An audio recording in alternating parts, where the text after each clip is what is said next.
আপনি দেখতে পাচ্ছেন আমরা এখনো প্রোডাক্ট আসছে, এখনো দেখিও নি এগুলো। সো আপনি touch screen X360 degree convertible, backlight keyboard, fingerprint, FSD display, nano bezel, type C charger সবকিছু আপনি পাচ্ছেন। সুন্দর ম্যাটেরিয়াল ভাই, দেখলেই আপনার ভালো লাগবে। হ্যাঁ হ্যাঁ। এটা প্রাইস কত ভাই? এটার প্রাইস আমরা করেছি অনলি 33,000 টাকা। 33,000 টাকা এটা পারচেজ করতে পারবেন আপনি। একদম ব্র্যান্ড নিউ কন্ডিশন হবে। হ্যাঁ, আপনি দেখতে পাচ্ছেন যে হ্যাঁ ফিঙ্গারপ্রিন্ট মাত্র পড়ছে, স্ক্র্যাচ, এই যে স্ক্র্যাচ পড়ছে দেখেন হাতের। সো আচ্ছা, এগুলোর কন্ডিশন খুবই নাইস আপনি যদি দেখেন। সো এটার প্রাইস আমরা অনলি 33,000 টাকা করেছি। 33,000 টাকা আপনি পারচেজ করতে পারবেন।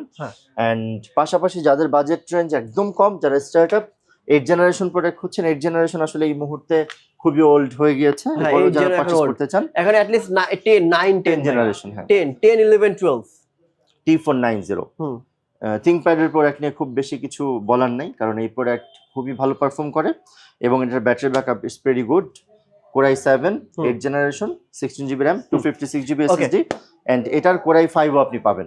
Core i5 যদি আপনি নেন অনলি 26,000 টাকা প্রাইস পড়বে। আচ্ছা আচ্ছা, Core i5 6 Gen 8GB 256GB, এক মাসের রিপ্লেসমেন্ট গ্যারান্টি থাকবে এবং আপনি যদি দেখেন একদম ব্র্যান্ড নিউ কন্ডিশন হবে। আচ্ছা, এটা আচ্ছা পলিটা ওঠানোই হয় না, এক্স্যাক্টলি। রাইট। সো এটার প্রাইস আমরা করেছি অনলি 26,000 টাকা।